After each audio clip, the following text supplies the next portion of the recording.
Graças a Deus. Graças a Deus. Irmãos, podem se assentar. Com grande alegria que estamos esta noite, reunidos em nome de Jesus. Sempre é muito bom nos reunirmos com a igreja do Senhor para louvarmos, cantarmos, engrandecermos e exaltarmos o nome do Senhor Jesus. Aleluia. Amém. Graças a Deus. As crianças vão ter uma aula lá nos fundos, podem sair neste momento e nós vamos abrir a nossa Bíblia no livro do Apocalipse, capítulo 2, Apocalipse 2, verso 4 e verso 5. Apocalipse, capítulo 2,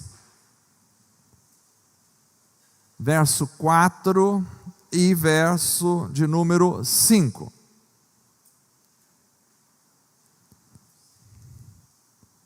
Graças a Deus. Encontraram? Diz assim a palavra do Senhor: contra você, porém, tenho isto: você abandonou o seu primeiro amor. Lembre-se de onde caiu, arrependa-se e pratique as obras que praticava no princípio. Se não se arrepender, virei a você e tirarei o seu candelabro do seu lugar. Amém. Graças a Deus. Vamos orar ao Senhor. Esta noite, fecha os teus olhos. Senhor Deus, nós estamos aqui esta noite e lemos a Tua palavra. Tua palavra é maravilhosa, poderosa, eficaz, Senhor. E nós estamos aqui para exaltar o Teu nome, para engrandecer o Teu nome, para bendizer o Teu nome, para cultuar ao Senhor, para dizer ao Senhor que Tu és o nosso Deus, o nosso Rei, o nosso Salvador. E nós estamos em Tua presença, Senhor, sempre para louvar e engrandecer ao Senhor. Ó Deus, abençoe a todos os irmãos que estão aqui conosco esta noite, reunidos em nome de Jesus. Abençoe os demais irmãos, ó Senhor, que não puderam estar conosco esta noite também. Tu conheces, Senhor, a dificuldade de cada pessoa. Ó Deus, pedimos a Tua bênção sobre todos que nos acompanham também pela internet, que a Tua palavra venha falar aos nossos corações, que a Tua palavra venha, Senhor, agir na nossa vida esta noite, e que tudo seja para a honra, para o louvor e para a glória do Teu nome somente, em nome de Jesus, amém.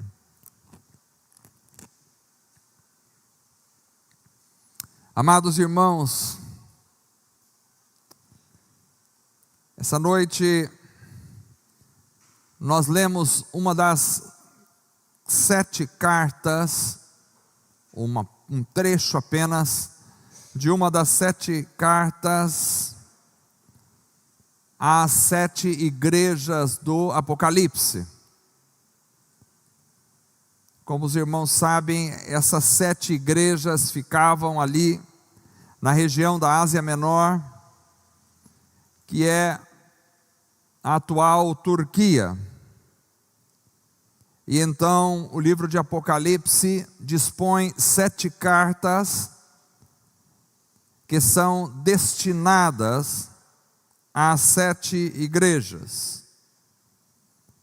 E é interessante porque esta que nós lemos, este pedaço que nós lemos é um pedaço da primeira carta. E ela é endereçada à igreja de Éfeso.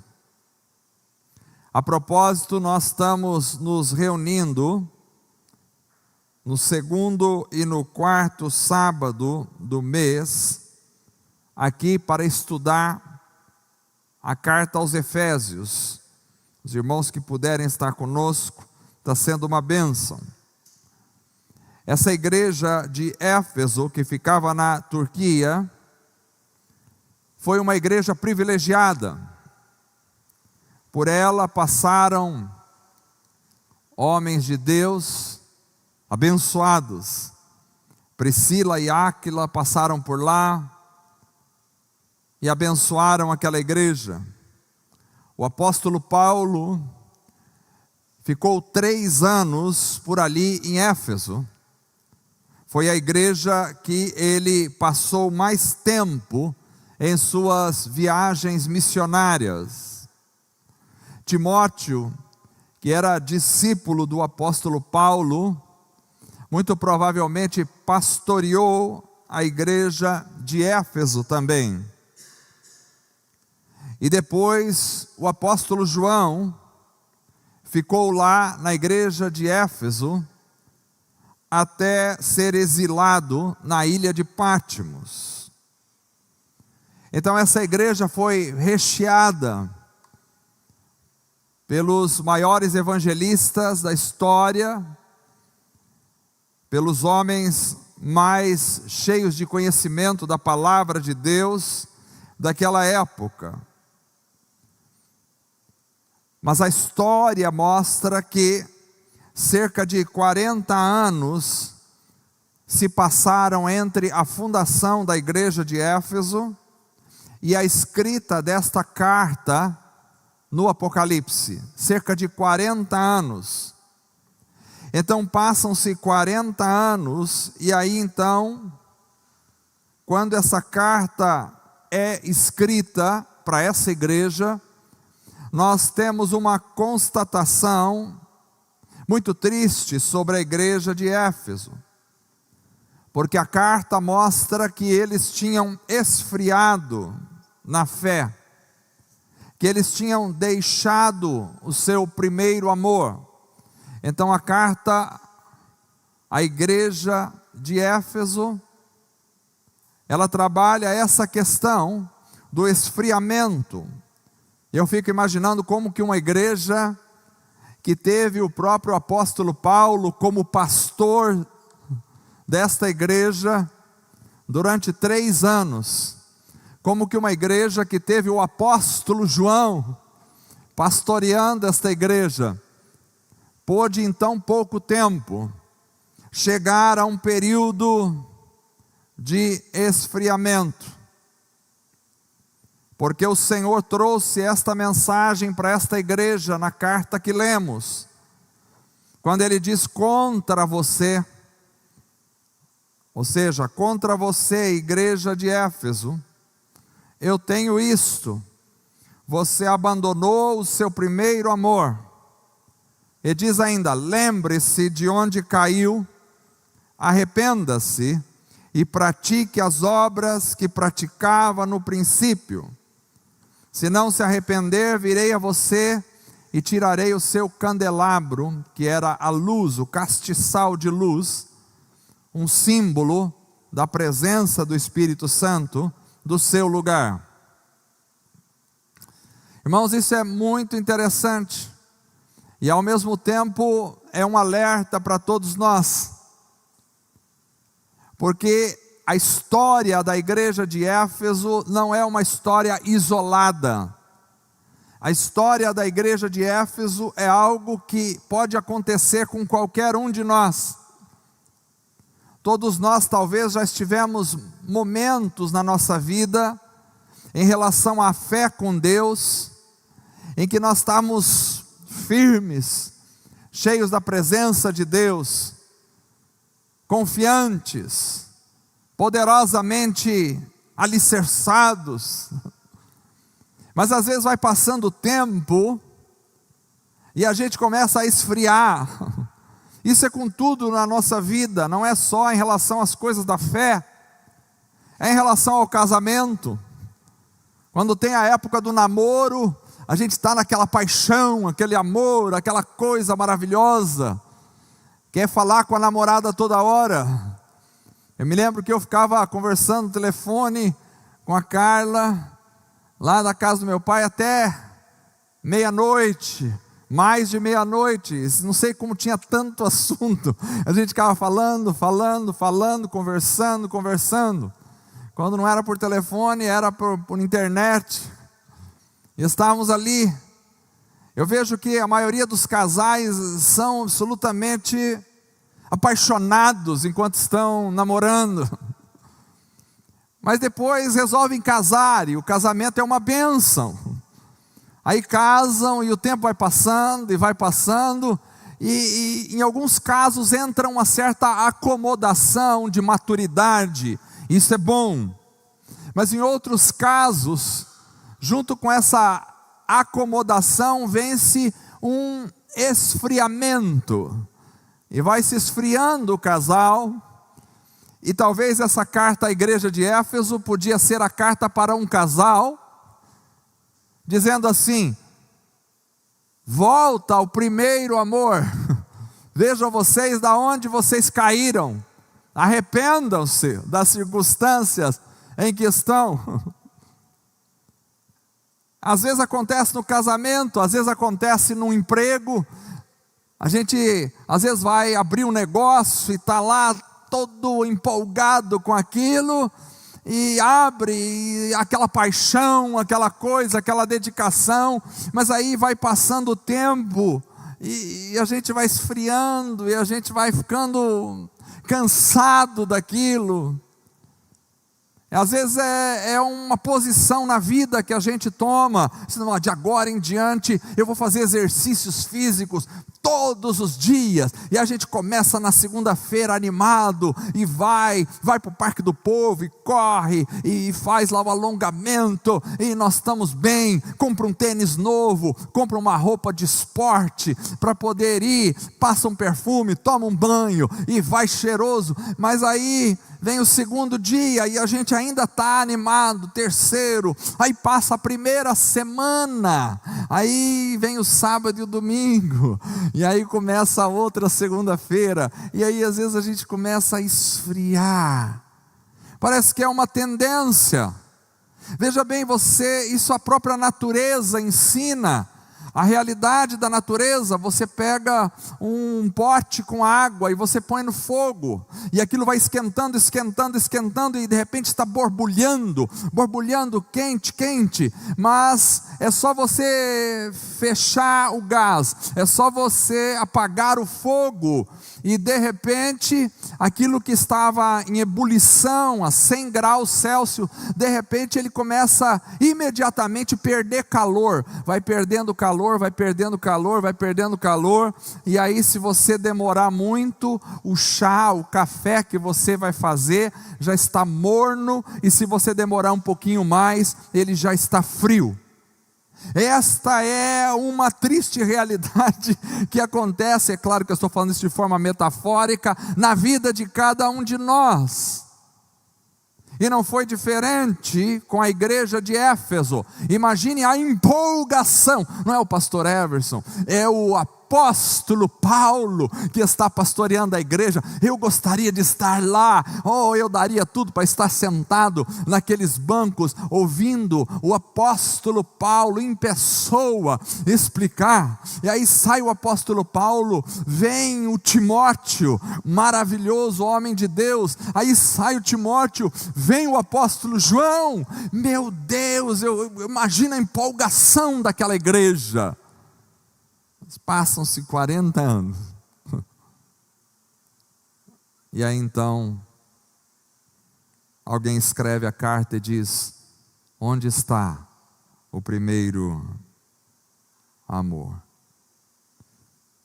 Irmãos, a constatação sobre a igreja de Éfeso é muito séria, e ela não pode ser desprezada por nós hoje, porque o quadro desta igreja é o quadro que se tornou comum em nossos dias.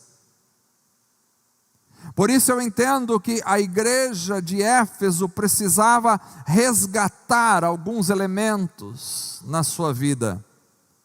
E olhando para a nossa realidade, eu gostaria de convidar a igreja hoje para que nós clamássemos ao Senhor, para que Deus resgate em nós algumas coisas fundamentais da nossa vida de fé.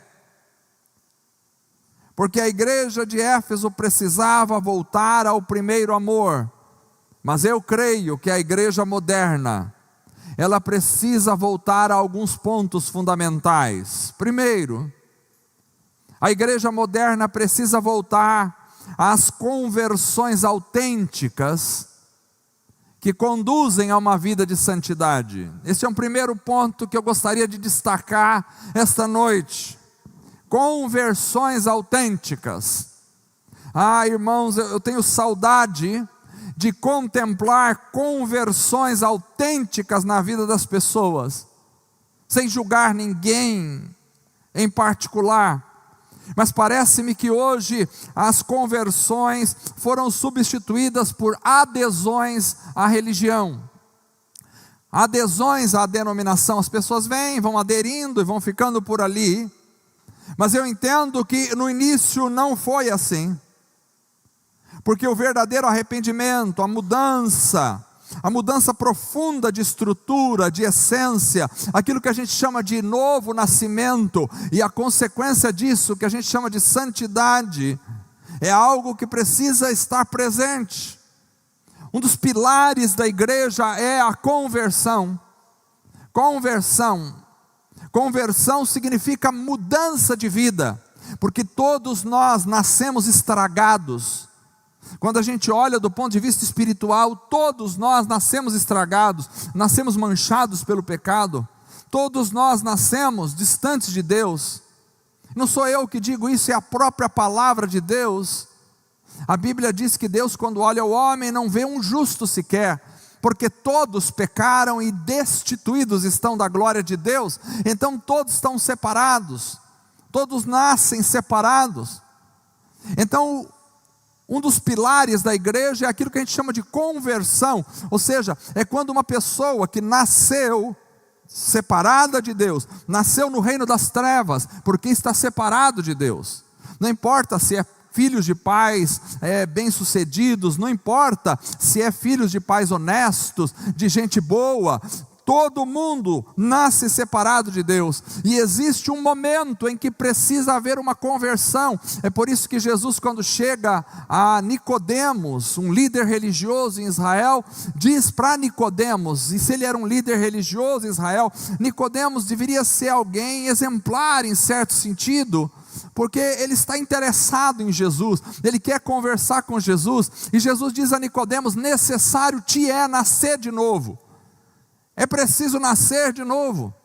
Então o novo nascimento é uma coisa que é necessária para todo ser humano. Ninguém escapa ao novo nascimento se quer servir a Deus. Todo mundo precisa nascer de novo. Isso significa o quê? Significa uma mudança completamente estrutural no interior, no coração, na vida, nos pensamentos, nas intenções, nos objetivos.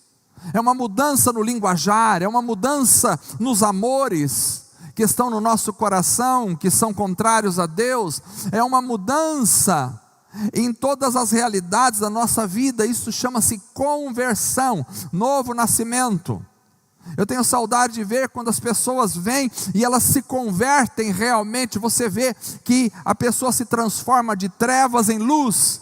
Ela se transforma de uma pessoa amarga, difícil, uma pessoa espinhosa, uma pessoa irada, revoltada, uma pessoa materialista, uma pessoa egoísta, uma pessoa vaidosa, em alguém diferente.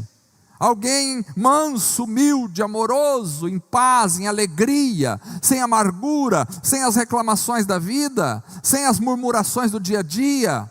Você percebe, a pessoa convertida é diferente. Agora, hoje em dia, as pessoas chegam nas igrejas e elas às vezes continuam a mesma coisa. Ela vem murmurando e continua murmurando. Ela vem falando mal, continua falando mal. Ela vem xingando e continua xingando. Ela vem falando palavrões, continua falando palavrões. E isso não é conversão. Conversão é quando Cristo entra na sua vida e destrói o seu velho ser e cria em você uma nova criatura. Isso é conversão. Precisamos clamar ao Senhor para que haja uma implosão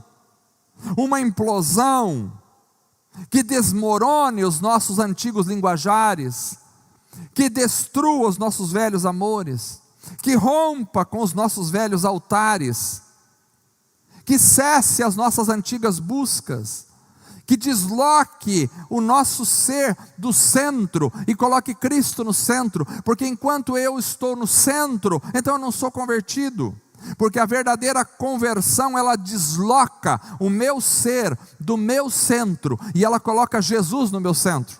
E quando ela coloca Jesus no meu centro, então tudo em mim aponta para Jesus. Os meus objetivos apontam para Jesus, os meus desejos apontam para Jesus, os meus amores apontam para Jesus, as minhas esperanças apontam para Jesus. É quando Jesus se torna o centro. E aí, se alguém me magoa, eu já não me magoo mais, porque eu já não sou mais o centro. Cristo é o centro da minha vida. Eu não estou aqui para me satisfazer, eu não estou aqui para me sair bem na situação, eu não estou aqui para me aparecer, eu não estou aqui para receber likes, não, eu estou aqui para servir a Jesus. Ele é o centro, Ele é o centro. Eu gostaria que fizéssemos esta pergunta para nós mesmos essa noite: quem é o centro da nossa vida? Quem é o centro? É muito fácil eu ser o centro da minha vida, querer tudo para mim, buscar para mim a minha felicidade, o meu desejo, as minhas conquistas, os meus sonhos, as minhas metas, as minhas circunstâncias. Quando eu me converto, tudo isso morre e começa a ser Jesus na minha vida, só Jesus. Eu vivo para Jesus, eu busco a Jesus, a minha vida está apontada para Jesus. Eu vou continuar trabalhando, eu vou continuar tendo a minha família, vou continuar amando a minha esposa, meus filhos, eu vou continuar cuidando do meu lar, mas a minha vida está apontada para Jesus, e tudo que eu quero é levar a minha família para Jesus, levar os meus filhos a Cristo, levar minha esposa a Cristo, levar meus objetivos todos a Cristo. Tudo é dele, por ele e para ele. Quando eu estou no centro, falta conversão, mas quando Cristo assume o trono, o centro da minha vida, não simplesmente, porque às vezes a gente fala, bom, Cristo é o centro da minha vida, mas eu penso nisso quando eu venho no culto de domingo à noite. Não simplesmente no domingo à noite, na segunda-feira, Cristo continua sendo o centro da minha vida. Eu acordo para viver para Jesus, eu acordo para dedicar o dia a Cristo. Quantos de vocês acordam de manhã e acordam dizendo: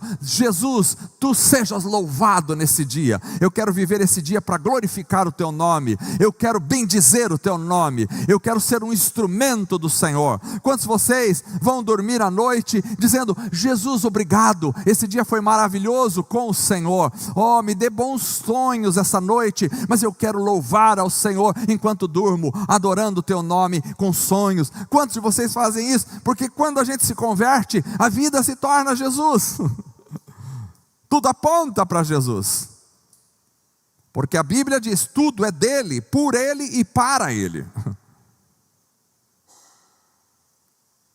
Nós todos nascemos com uma convergência para o nosso eu, para nós mesmos. Conversão é deslocar o eu de lugar e colocar Cristo no centro. Isso é conversão. Por isso Jesus disse: se alguém quer vir após mim, negue-se a si mesmo, tome a sua cruz e siga-me. Negar-se a si mesmo é tirar o eu de centro da sua vida, é tirar o eu do centro do seu ser, é olhar para Cristo e não para você mesmo. E quando alguém me fere,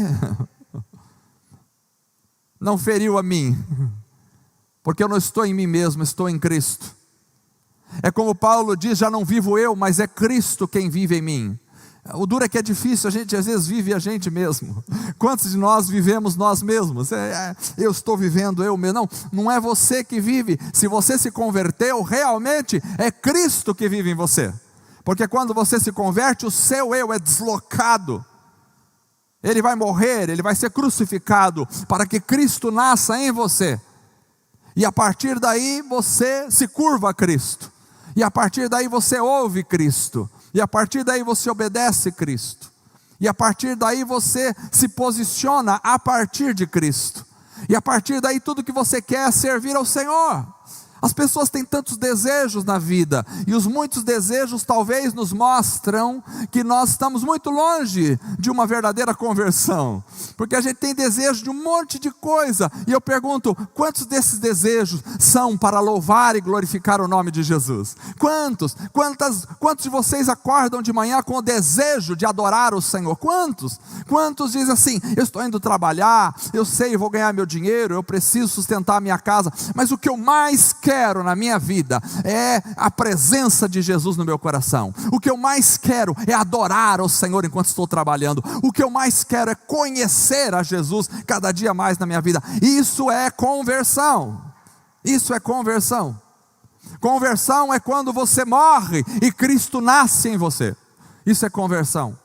Conversão, e acho que eu vou ficar só nesse primeiro ponto. Rodolfo tinha lá um monte de pontos, eu já não vou conseguir mais sair desse ponto, porque eu acho que o Espírito Santo está me chamando para falar sobre isso. Tudo que nós precisamos é uma vida convertida aos pés do Senhor. Conversão é mudança de ponto, é mudança de estratégia, é mudança de vida, é mudança de direção. É por isso que quando a gente está indo em um lugar de carro, proibido conversão à esquerda, é proibido virar à esquerda.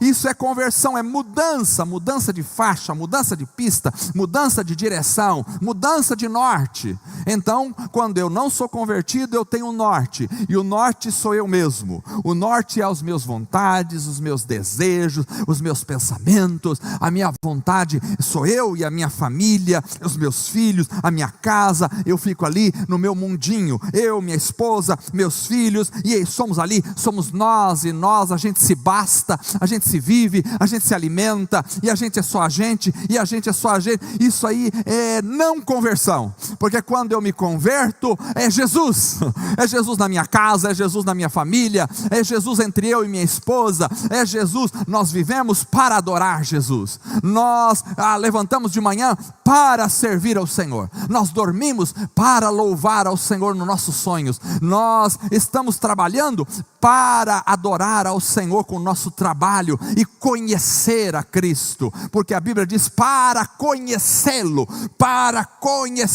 O maior projeto da vida de um homem não é conhecer uma mulher, o maior projeto da vida de um homem é conhecer o Senhor Jesus. O maior projeto da vida de uma mulher não é encontrar um homem, casar e ter uma família. O maior projeto da vida de uma mulher é conhecer o autor da vida, o autor das Escrituras, porque você pode muito bem ter uma grande família aqui na terra, muito bem estruturada, com filhos muito bem educados, mas isso vai passar e tudo vai passar. E se você passar por esta vida sem conhecer a única razão de existir, porque nós não estamos aqui como animais para procriar e morrer, não, nós temos uma razão de estar aqui. Os animais têm uma razão, a razão é procriar e constituir e se transformar talvez em alimento ou outras coisas mais e morrer, mas o ser humano não. O ser humano tem uma razão suprema. O ser humano está aqui para conhecer o autor da vida, o autor das Escrituras, o Senhor construtor do universo, aquele que construiu o mundo com uma palavra, aquele que fez tudo e sem ele nada do que foi feito se fez. Nós estamos aqui para andar com Jesus, para conhecer a Jesus, para estar mais perto de Jesus, para ter intimidade com Jesus, para nos prostrarmos diante de Jesus, porque em breve, muito em breve, todo joelho, diz a Bíblia, se dobrará diante do Senhor. Reis, príncipes, autoridades, gente do alto escalão, gente do baixo escalão, não importa, espíritos, anjos, demônios, seja quem for, todos os seres vão dobrar os seus joelhos diante de Cristo Jesus, porque Ele é o Rei do universo, aleluia. O objetivo da nossa vida, a gente se distrai com tantos objetivos. É bom ter objetivos aqui nesta terra, mas não podem distrair-nos do nosso objetivo maior. As crianças têm um objetivo: brincar.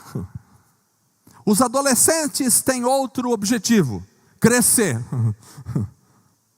Os jovens têm outro objetivo: namorar.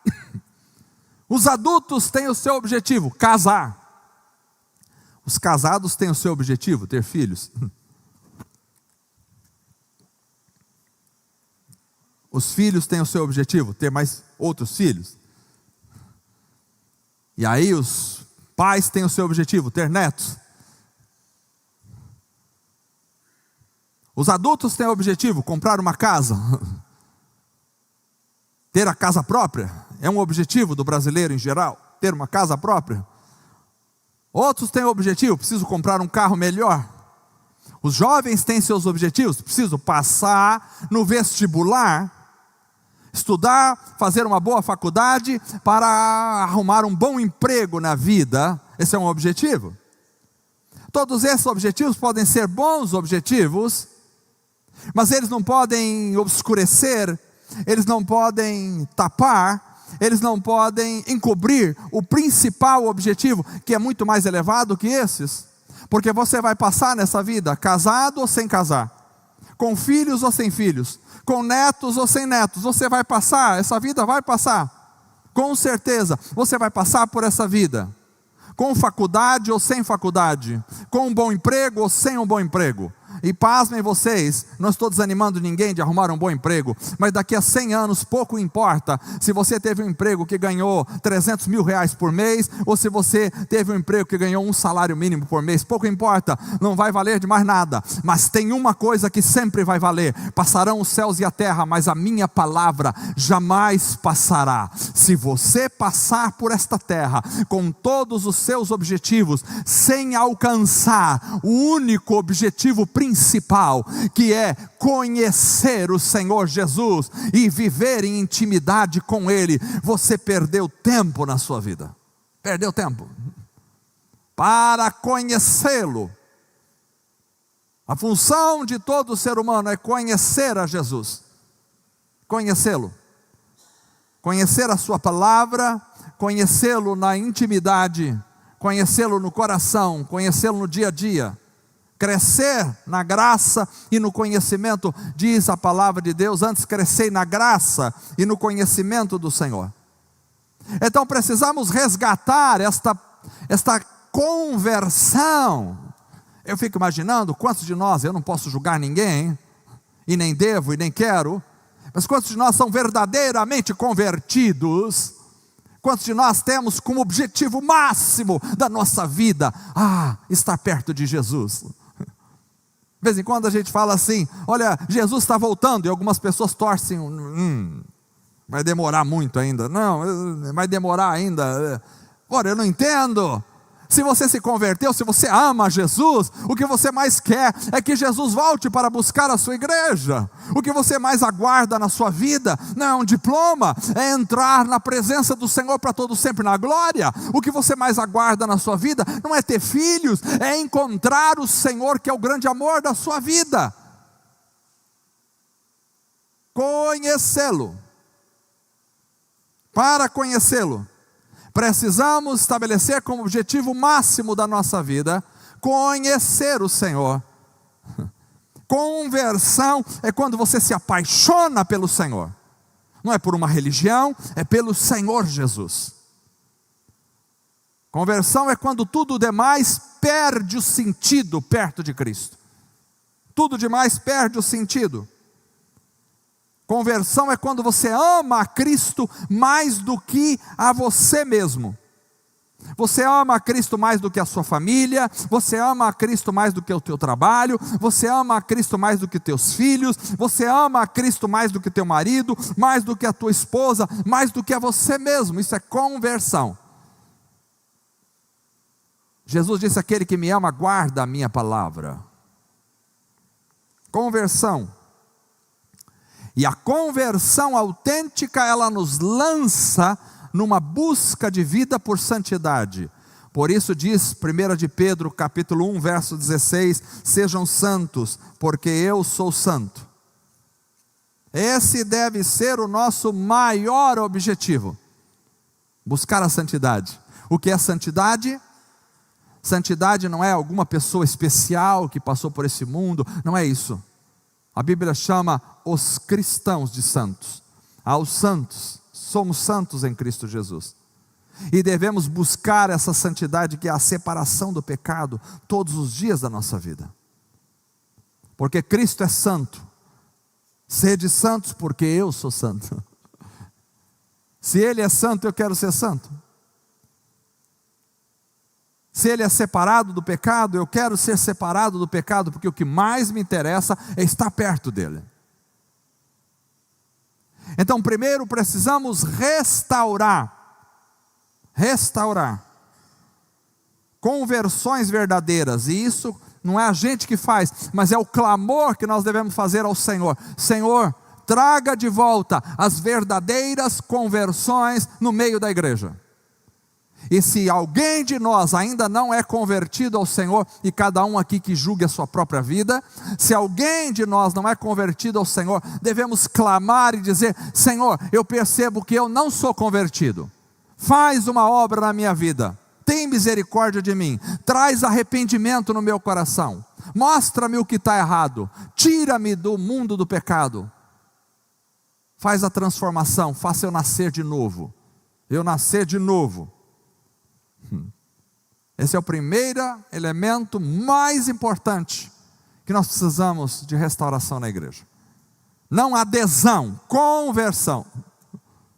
Não aquela pessoa que chegou e aí ela se acostumou aí no meio e tal, mas o primeiro problema que tem, ele já sai batendo, sai xingando, sai falando mal. Esse não foi convertido. Não. Conversão é transformação. Alguém que é amargo se transforma em alguém doce. Alguém que é triste se transforma em alguém alegre. Alguém que machuca se transforma em alguém que cura. Isso é conversão. Segundo, também na igreja moderna, eu creio que nós precisamos voltar a ser cheios do Espírito Santo. Cheios do Espírito Santo. Hoje em dia isso é uma raridade, talvez, infelizmente. A gente vê muito ajuntamento, mas pouco poder do Espírito Santo.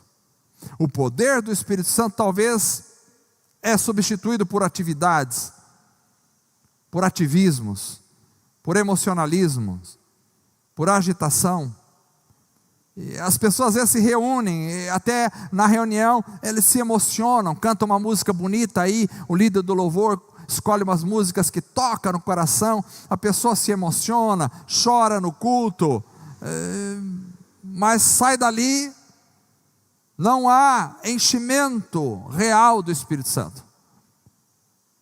É como talvez uma vasilha furada, você põe água, ela enche e sai dali, ela esvazia, porque não houve enchimento real do Espírito Santo.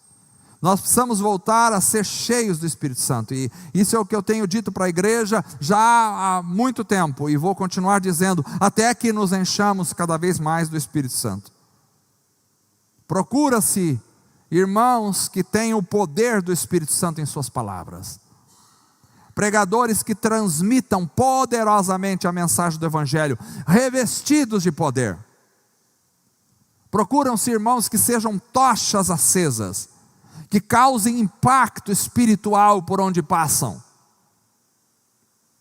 como os avivalistas do passado, que passavam pelas cidades, e por onde eles passavam, as boates se fechavam, os bares se fechavam, porque o povo se convertia e mudava de vida, os prostíbulos se fechavam. Precisamos de homens e mulheres de impacto espiritual. Em geral, há uma geladeira espiritual. As reuniões são congeladas, às vezes com emoção, mas sem poder, às vezes com espetáculo, mas sem adoração. Precisamos voltar a ser cheios do Espírito Santo. É o texto de Lucas capítulo 24, verso 49, onde Jesus diz: eis que sobre vós envio a promessa do meu Pai, o Espírito Santo. Ficai na cidade de Jerusalém, ele disse aos discípulos, até que do alto sejais revestidos de poder. O que nós precisamos é ser revestidos do poder de Deus. Eu vou dizer uma coisa para os irmãos: não há nada mais delicioso do que a presença do Espírito Santo. Não há nada mais prazeroso na vida do que ser cheio do poder do Espírito Santo. Não há. Não há nada mais prazeroso do que você sentir a presença do Espírito Santo na sua vida, ao acordar, ao deitar, ao sair para trabalhar. Não há nada, dá vontade de chorar, dá vontade de sorrir, dá vontade de pular de alegria no meio da rua, porque a presença do Espírito Santo, ela satisfaz o homem por completo. Nós vivemos num mundo de pessoas insatisfeitas, corre para lá e para cá, falta sempre alguma coisa.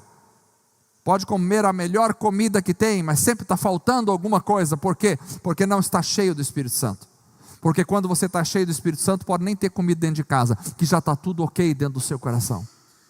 Quando você está cheio do Espírito Santo, pode vir pedrada de todos os lados, que você está em paz com Deus. Via de regra, a gente é muito frágil. A primeira pedrada que vem, a gente já desestabiliza. Já viram isso? Está tudo bem, mas a primeira pessoa que fala mal da gente, a gente já perde o chão. O primeiro revés que tem, a primeira coisa que tem contrária, às vezes já nos incomoda, a gente perde o sono, não dorme à noite, fica com raiva, precisa procurar um psicólogo no outro dia, vai num psiquiatra tomar remédio. Por quê? Porque descobriu que alguém está falando mal, fez isso. Quando você é cheio do Espírito Santo, é como Estevão.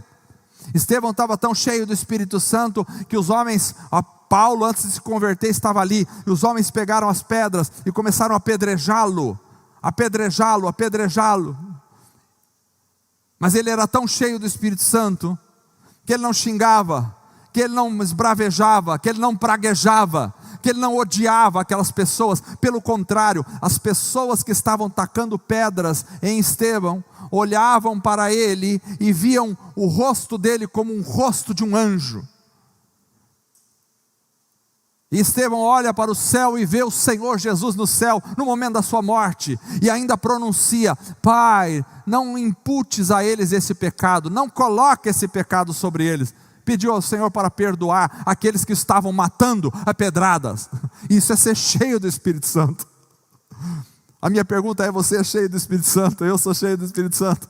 Se alguém falar mal de você, se alguém brigar com você, se alguém chamar você para briga, se alguém te prejudicar, o que você faz? Se você tiver qualquer outra reação, que não seja adorar o Senhor Jesus, em amor responder, e se alegrar diante de Deus, está faltando o poder do Espírito Santo. Precisamos, eu me lembro de homens, no começo da minha conversão, cheios do poder do Espírito Santo.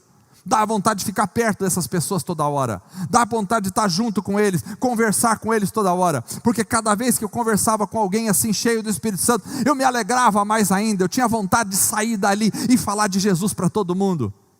Gozo na alma. Presta atenção, não estou falando de um conto de fadas, estou falando de veracidade. Pedro era tão cheio do Espírito Santo, que a Bíblia diz que onde ele passava, a sombra de Pedro curava as pessoas. Paulo era tão cheio do Espírito Santo, que aonde ele passava acontecia uma revolução. Precisamos voltar a ser cheios do Espírito Santo, como a igreja primitiva era. Não só isso, eu acredito que a igreja moderna também precisa voltar a ter o desejo pela volta de Cristo Jesus. Pela volta de Cristo Jesus, porque Jesus virá nos buscar. Ele disse isso em João capítulo 14, verso 3. Jesus disse: voltarei e os levarei para mim, para que vocês estejam onde eu estiver. Olha que maravilha. Jesus vem para nos levar, para que aonde Ele estiver, a gente possa estar junto com Ele. É a igreja de 1 Coríntios 16, 22, quando Paulo escreve: se alguém não ama o Senhor Jesus, seja anátema, maranata, ou seja, maranata, ora vem Senhor Jesus. Maranata é uma palavra aramaica, que significa vem Jesus, vem Jesus. Parece-me que o anseio pela volta de Jesus foi substituído pelo desejo da conquista. Quando você fala que Jesus vai voltar, você fala, não, demora mais um pouquinho, deixa eu conquistar mais um pouco. Conquistar o quê? Conquistar o quê? Uma casa a mais? Uns trocos a mais no banco? Conquistar o quê?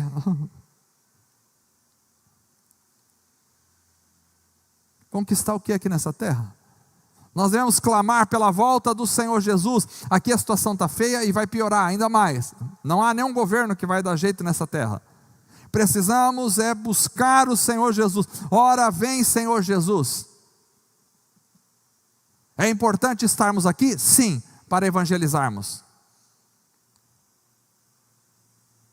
Mas é importante estarmos com o desejo de Jesus voltar para buscar a sua igreja. Isso não pode se apagar no nosso coração, o desejo pela volta do Senhor. Por isso, eu creio que a igreja moderna também precisa voltar ao fervor evangelístico e missionário. É outra coisa que nós precisamos voltar. Precisamos voltar a olhar para os campos brancos que esperam a colheita. Jesus disse em João capítulo 4, verso 35, abram os olhos e vejam os campos, eles estão maduros para a colheita. Ou seja, ele estava dizendo que nós devemos ser como ceifeiros, sair para a colheita, evangelizar. Era uma metáfora de pregar o evangelho. Pregar o evangelho. Me parece que hoje o fervor evangelístico, missionário, foi substituído por isolamento pessoal, desigrejamento, individualismo, cada um para si, Deus para todos. A igreja precisa voltar à evangelização, à proclamação do evangelho, porque quando Cristo arde dentro do nosso coração, nós queremos compartilhar com os outros. Quando você ama uma pessoa e você prova alguma coisa muito boa, você quer compartilhar com aquela pessoa, não é assim? Ontem nós estávamos aqui e tinha um pudim maravilhoso aqui na nossa reunião. Aí nos sábados, aí quando a gente faz a reunião, cada um traz alguma coisa para comer. E tinha um pudim maravilhoso e a Carla não pôde vir, então eu bati uma foto do pudim e mandei para ela. Eu não posso te dar um pedaço desse pudim, mas pelo menos vou compartilhar a foto. Queria muito que você comesse esse pudim. Então mandei a foto e ela já mandou a mensagem. Vê se consegue um pedaço para mim. Bom, teve umas boas almas aí que me deram o pudim para levar embora para ela. Não é raro estar lá em Moarama viajando, comendo uma comida, alguma coisa, eu falo, Carla, poderia estar aqui, olha, vou mandar a foto para ela ver. Eu acho que é um pouco mal isso aí, porque ela fica com vontade, mas é uma tentativa de compartilhar, você ia gostar de estar aqui. Quando você encontra alguma coisa maravilhosa, você quer compartilhar com quem você ama. É assim a evangelização. Se você encontra Jesus, e se Jesus queima no teu coração, você quer compartilhar com as pessoas. Vocês precisam conhecer o meu Jesus. Vocês precisam conhecer a alegria do Espírito Santo na vida. Vocês precisam. É por isso que eu não desisti de pregar o evangelho. Eu não desisti de pregar na igreja. Domingo após domingo, eu estou aqui pregando. Eu não desisti, porque eu encontrei uma alegria tão profunda nessa palavra, que eu quero compartilhar com os irmãos. Vocês precisam conhecer a alegria que eu encontrei nessa palavra. Eu quero compartilhar com a igreja. Quero compartilhar. Eu não consigo ficar sem falar das Escrituras, porque eu quero compartilhar esta alegria imensa, essa paz que eu encontrei. Essa razão para viver. Não há outra razão para viver que não seja as Escrituras. Mas eu vou encerrar. Por último, eu creio que a igreja moderna, ela também precisa voltar à comunhão verdadeira entre os irmãos. Comunhão verdadeira entre os irmãos. Como lemos, por exemplo, em Atos capítulo 2, verso 44, que diz assim: todos os que criam no Senhor, mantinham-se unidos e tinham tudo em comum. Havia uma comunhão verdadeira entre os irmãos.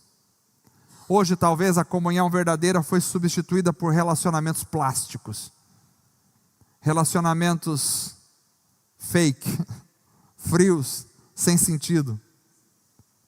Irmãos, eu sinto falta de comunhão verdadeira. Eu acho que isso nós precisamos orar, para que nós possamos compartilhar de uma comunhão verdadeira entre nós, que possamos ter vínculos verdadeiros entre nós, os irmãos, uns com os outros, se interessar verdadeiramente pela vida dos irmãos, cuidar uns dos outros, amar uns aos outros, compartilhar uns com os outros, estar uns com os outros, orar uns pelos outros, ajudar uns aos outros, sentir falta uns dos outros.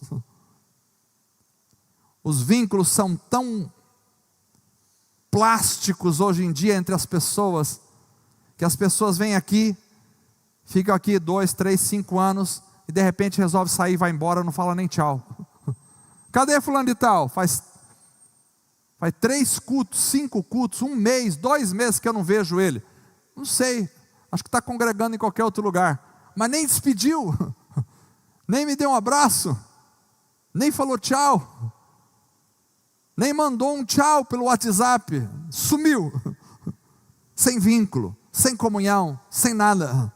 Porque quando tem comunhão a gente sente falta. Cadê o irmão que não vem? Cadê o irmão que não veio hoje no culto? A gente sente falta, a gente liga atrás, a gente vai, a gente quer abraçar, precisa de ajuda.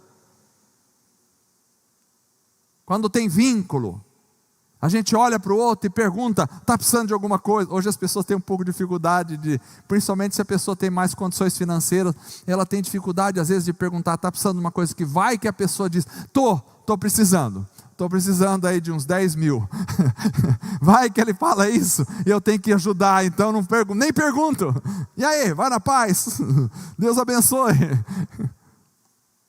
Falta vínculo, falta comunhão, falta interesse,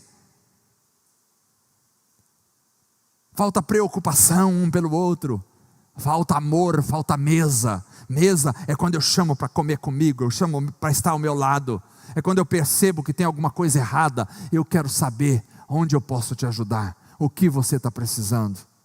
Tem aqui um ombro, talvez eu não possa te ajudar financeiramente se eu não puder, mas eu posso te ajudar de outra forma. O que eu posso fazer para você? Como você está? Comunhão. Comunhão é se importar um com o outro. Comunhão é dar a vida um pelo outro. A vida um pelo outro. Os discípulos tinham tudo em comum. A igreja primitiva, eles tinham tudo em comum. Tudo. Que maravilha. Precisamos voltar a andar juntos, nos interessar mais uns pelos outros, amarmos mais uns aos outros, termos mais vínculo uns com os outros, chorar com os que choram, como diz a Bíblia, e nos alegrar com os que se alegram. A mensagem dessa noite é essa. Eu acredito que nós não podemos entrar pelo caminho da igreja de Éfeso, quando o Senhor olha e diz, volta ao primeiro amor, arrepende-te de onde caíste, volta para trás. Será que já entramos por essa igreja, por esse caminho? Mas se entramos, há uma palavra do Espírito Santo, volta, há tempo de voltar, e o tempo é hoje, o tempo não é amanhã, o tempo é hoje. Precisamos de conversões verdadeiras, precisamos ser cheios do Espírito Santo, precisamos de estar ansiosos pela volta de Cristo, precisamos do fervor missionário evangelístico, precisamos da comunhão verdadeira entre nós. Isto é igreja. Igreja é lugar de comunhão verdadeira. Igreja é lugar de fervor missionário. Igreja é lugar de gente aguardando ansiosamente a volta de Jesus. Igreja é lugar de gente cheio do Espírito Santo. Igreja é lugar de gente convertida. Se não tivermos isso aqui, a gente pode ter uma estrutura fenomenal, a gente pode ter cultos show, a gente pode ter milhares de pessoas reunidas todos os domingos, que nós não temos igreja. Não se enganem, igreja é lugar de gente convertida a Jesus, cheia do poder do Espírito Santo, que aguarda ansiosamente a volta do Senhor. Gente com fervor missionário no coração, gente de comunhão verdadeira e profunda e vínculos inquebráveis entre si. Precisamos andar mais juntos. Vamos ficar em pé, vamos orar, em nome de Jesus.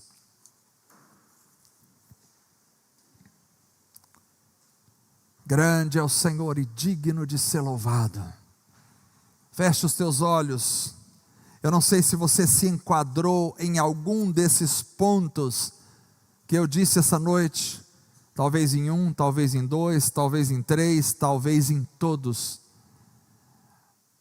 Mas se isso aconteceu, vamos orar ao Senhor agora, em nome de Jesus, para que Ele possa fazer a obra na nossa vida. Que Ele nos transforme verdadeiramente em servos seus, em igreja do Senhor.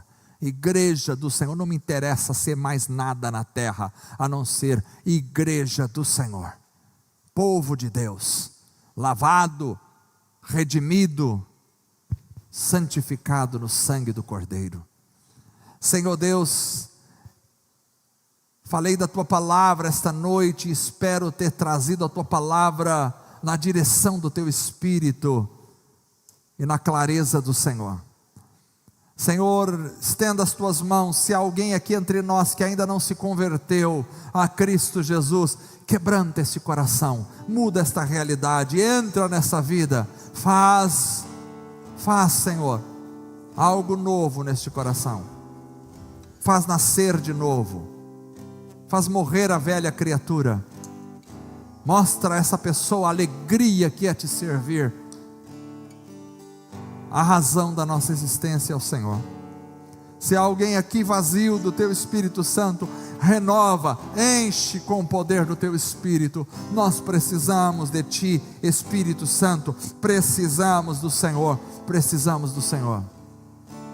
Venha nos encher da Tua presença, enche-nos Espírito, enche-nos Espírito, enche-me Espírito, mais que cheio quero estar. Eu, menor dos Teus vasos, posso muito transbordar. Ó, dá-me viver cada dia com sobriedade e temor. Ó, dá-me viver cada dia no temor do Senhor. Venha nos encher com Teu Espírito, venha nos encher. Se alguém aqui não aguarda a vinda do Senhor, faça o Senhor uma nova criatura, que possa aguardar e dizer: Maranata, Maranata, nós amamos o Senhor. Ora vem, Senhor Jesus, ora vem, Senhor Jesus. Se não há fervor missionário, evangelístico entre nós, acende, Senhor, essa chama, para compartilharmos do Teu amor com os nossos amigos, com os nossos vizinhos, com os nossos parentes. Senhor, faz-nos, Senhor, verdadeiros evangelistas e missionários na Tua obra. Ó Deus, em quem há falta de comunhão esta noite, que a verdadeira comunhão, o verdadeiro vínculo, estabelece vínculos entre nós, Senhor, vínculos verdadeiros, profundos, reais entre nós, estabelece vínculos entre o Teu povo, comunhão verdadeira, porque nós queremos Te conhecer e viver para o Senhor, e viver para o Senhor. Que seja assim em nome de Jesus, amém. Aleluia, vamos cantar com alegria.